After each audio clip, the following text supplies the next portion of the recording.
दोस्तों आज हम लोग इस वीडियो में हिंदी का इम्पोर्टेंट ऑब्जेक्टिव क्वेश्चन देखने वाले हैं, जो आप लोग इस वीडियो में अंत तक बना रहिएगा। ओके, चलते हैं पहला सवाल की ओर। पहला सवाल क्या कहता है, बालकृष्ण भट्ट की रचना बातचीत क्या है? एकांकी, कहानी, यात्रा, स्मरण, ललित निबंध। आपका सही ऑप्शन हो जाएगा इसका डी, ललित निबंध। चलते हैं अगले सवाल की ओर। बालकृष्ण भट्ट किस युग के निबंधकार थे? प्रसाद युग के, भारतेंदु युग के, द्विवेदु युग के, स्वतंत्रतायोत्तर युग के। इसका सही ऑप्शन हो जाएगा आपका बी हो जाएगा, भारतेंदु युग के। सभी स्टूडेंट क्वेश्चन को ध्यान से देखते जाइएगा, क्वेश्चन बहुत इंपॉर्टेंट है। मनुष्य की बातचीत का उत्तम तरीका क्या है? विद्वत्पूर्ण बात करना, अतर्कपूर्ण बात करना, भीड़ से बात करना, अवाक होकर अपने से बातचीत करना। आप लोग इसका सही ऑप्शन में टिक लगाइएगा डी, अवाक होकर अपने से बातचीत करना। तो चलिए अगला सवाल है, संवाद में सबसे महत्वपूर्ण क्या है? तर्क, जिज्ञासा, आत्मीयता, प्रवाहपूर्ण। इसका सही ऑप्शन हो जाएगा सी हो जाएगा, आत्मीयता।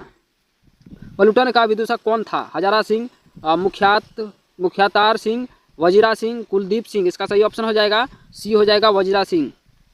सूबेदार हजारा सिंह के लड़के का नाम था बोधा सिंह, महा सिंह, किरत सिंह, जगधारी सिंह। आपका सही ऑप्शन हो जाएगा इसका ए हो जाएगा, बोधा सिंह। अगला सवाल है, ब्रेन ऑफ बॉम्बे किसे कहा जाता है? कहा जाता था उमाशंकर दीक्षित को, शीला दीक्षित को, सुरेंद्र दीक्षित को, हृदय नारायण दीक्षित को। इसका सही ऑप्शन पर टिक लगाइए, ए ऑप्शन सही हो जाएगा, उमाशंकर दीक्षित को। अब चलते हैं अगले सवाल की ओर। जयप्रकाश नारायण ने आईएससी की परीक्षा कहाँ से पास की? Patna college, Patna science college, Hindu विश्वविद्यालय, बिहार विद्यापीठ। इसका सही ऑप्शन में टिक लगाइएगा, डी हो जाएगा, बिहार विद्यापीठ। अगला क्वेश्चन देखिए क्या कहता है, बुद्ध और महावीर ने नारियों को कौन सा अधिकार दिया? कौन सा अधिकार दिया था बुद्ध और महावीर ने? संन्यास लेने का, भिक्षुणी होने का, पति के त्याग का, इनमें से कोई नहीं। इसका सही ऑप्शन हो जाएगा बी, भिक्षुणी होने का। बुद्ध और महावीर ने नारी को भिक्षुणी होने का अधिकार दिया था। चलिए तो हमारा 10 नंबर सवाल है, पुरुष जब नारी के गुण लेता है तब वह देवता बन जाता है, किंतु नारी जब नर का गुण सीखती है तब वह राक्षस हो जाती है। यह किसका कथन है? पहला ऑप्शन है दिनकर जी का, रविंद्रनाथ का, प्रेमचंद का, इनमें से कोई नहीं।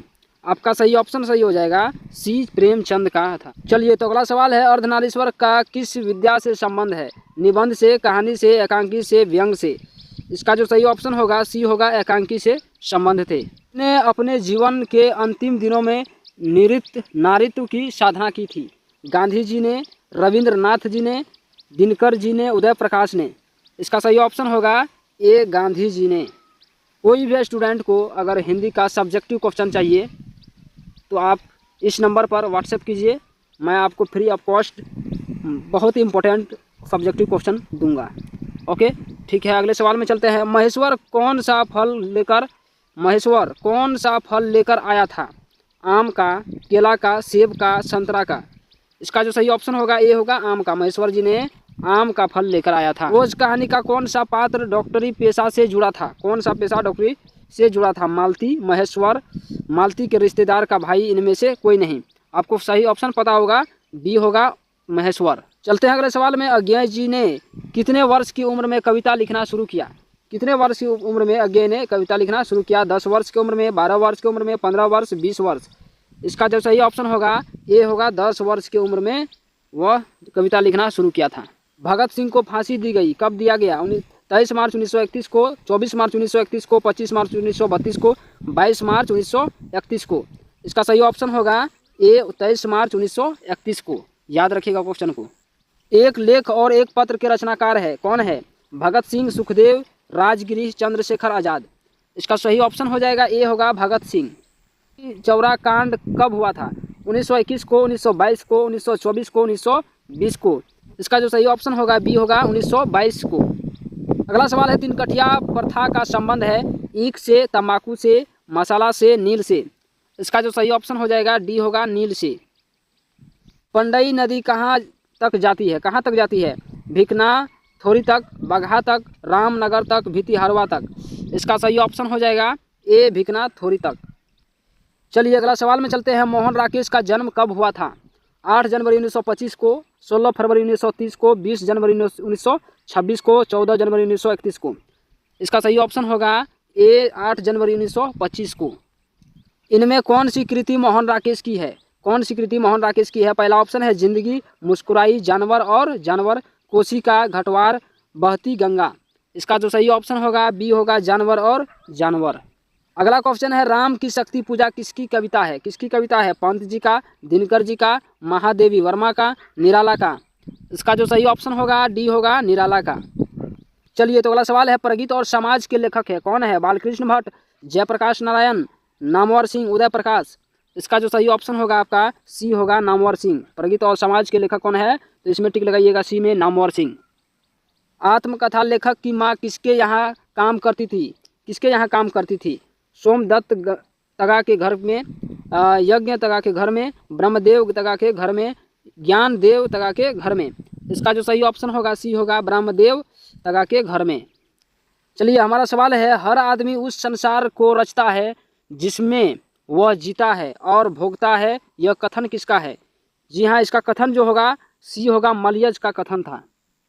अगला क्वेश्चन है अरेबा परेबा उदय प्रकाश की कैसी कृति है? कैसी कृति है? उपन्यास, कहानी संग्रह, कविता संग्रह, इनमें से कोई नहीं। इसका जो सही ऑप्शन होगा बी होगा कहानी संग्रह। चलिए तो अगला सवाल है कहानीकार को सपने में बोलने और चीखने का आदत है, यह किसने बतलाया? किसने बतलाया? कहानीकार के पिता ने, कहानीकार की माँ ने, कहानीकार के भैया ने, कहानीकार के चाचा ने। इसका जो सही ऑप्शन होगा बी होगा कहानीकार की माँ ने। अगला सवाल है लेखक के अनुसार कुछ परीक्षाएं उत्तीर्ण कर लेने से कहीं ज़्यादा कठिन क्या है? जीवन में उन्नति करना, जीवन खुशी पूर्वक व्यतीत करना, जीवन को समझना, इनमें से कोई नहीं। इसका जो सही ऑप्शन होगा जी सी होगा जीवन को समझना। लेखक के अनुसार सच्ची शिक्षा हमें क्या देती है? रोजगार, प्रसिद्धि, व्यापकता, इनमें से कोई नहीं। इसका जो सही ऑप्शन होगा सी होगा व्यापकता। अगला क्वेश्चन है पद्यावत किसकी रचना है? मुल्ला दाऊद की, कुतुबन की, जायसी की, मंडन की। इसका जो सही ऑप्शन होगा सी होगा जायसी की। चलिए अगला सवाल है सूरदास के गुरु का नाम क्या था? नरहरि दास, विठलनाथ, वल्लभाचार्य, आनंद दास। इसका जो सही ऑप्शन होगा सी होगा वल्लभाचार्य। अगला क्वेश्चन है तुलसीदास के शिक्षा गुरु थे? नरहरि दास, रविदास, शेष सनातन, मधुसूदन, सरस्वती। इसका जो सही ऑप्शन होगा सी हो जाएगा शेष सनातन। चलिए अगला सवाल है सर कवित्व सुनी कौन कवि में कौन सा अलंकार है? यमक, रूपक, उपमा, अनुप्रास। इसका जो सही ऑप्शन होगा डी हो जाएगा अनुप्रास। अगला सवाल है भूषण ने कौन सी कविता लिखी है? छप्पय, पद, कवित, कड़बक। इसका जो सही ऑप्शन होगा सी हो जाएगा कवित। जितने भी स्टूडेंट इस चैनल पर नए हैं तो सबसे पहले चैनल को सब्सक्राइब कर लीजिएगा। आप लोग वीडियो को अंत तक जरूर देखते जाइएगा। पहला अब क्वेश्चन क्या आया? मैं उषा की ज्योति में कौन सा अलंकार है? श्लेष, अनुप्रास, उपमा, यमक। इसका जो सही ऑप्शन होगा बी हो जाएगा अनुप्रास। कंकाल क्या है? महाकाव्य, कहानी, उपन्यास, प्रबंध काव्य। इसका जो सही ऑप्शन होगा सी हो जाएगा उपन्यास। चलिए अगला सवाल है सुभद्रा कुमारी चौहान का जन्म कब हुआ? 16 अगस्त 1904 को, 20 जुलाई 1920 को, 18 मई 1930 को, 12 अगस्त 1905 को। इसका जो सही ऑप्शन होगा ए हो जाएगा 16 अगस्त 1904 को। चलिए अगला सवाल है सुभद्रा कुमारी चौहान के पिता का नाम क्या था? ठाकुर राजनाथ सिंह, ठाकुर हरिनाथ सिंह, ठाकुर रामनाथ सिंह, ठाकुर जगमोहन सिंह। इसका जो सही ऑप्शन हो जाएगा सी होगा ठाकुर रामनाथ सिंह। चलिए अगला सवाल है सुभद्रा कुमारी चौहान की लिखी कविता कौन सी है? प्यारे नन्हे बेटे को, पुत्र वियोग, हार जीत, गंगा का घर। इसका जो सही ऑप्शन हो जाएगा बी होगा पुत्र वियोग। शमशेर बहादुर सिंह ने कौन सी कविता लिखी है? पुत्र वियोग, उषा, हार जीत, अधिनायक। इसका जो सही ऑप्शन हो जाएगा बी होगा उषा। चुका भी नहीं हूँ मैं के रचयिता कौन है? चुका भी नहीं हूँ मैं के रचयिता कौन है? त्रिलोचन, नागार्जुन, शमशेर बहादुर सिंह, मुक्तिबोध। इसका जो सही ऑप्शन हो जाएगा सी होगा शमशेर बहादुर सिंह। चलिए अगला सवाल है जन जन का चेहरा एक शीर्षक कविता किसकी रचना है?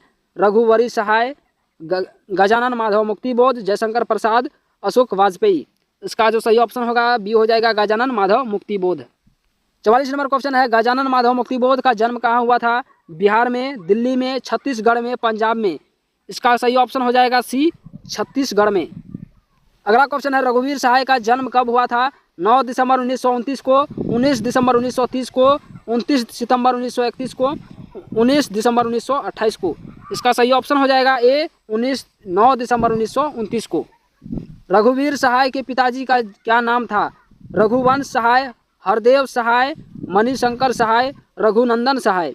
इसका जो सही ऑप्शन हो जाएगा बी हो जाएगा हरदेव सहाय। रघुवीर सहाय का जन्म स्थल कौन सा है? काशी, लखनऊ, मेरठ, आगरा। इसका जो सही ऑप्शन होगा बी होगा लखनऊ। 48 नंबर क्वेश्चन है, विनोद कुमार शुक्ल का जन्म कहाँ हुआ था? उत्तर प्रदेश में, बिहार में, मध्य प्रदेश में, छत्तीसगढ़ में। इसका जो सही ऑप्शन होगा डी हो जाएगा छत्तीसगढ़ में। अशोक वाजपेयी की मां का नाम क्या था? विमला देवी, श्यामला देवी, निर्मला देवी, इनमें से कोई नहीं। इसका जो सही ऑप्शन हो जाएगा सी होगा निर्मला देवी। चलिए हम लोग का लास्ट सवाल है, ज्ञानेंद्र पति को साहित्य अकादमी पुरस्कार किस कृति पर मिला था? आँख हाथ बनते हुए, संस्यात्मा, गंगा तट, पढ़ते पढ़ते। इसका जो सही ऑप्शन हो जाएगा बी हो जाएगा संस्यात्मा।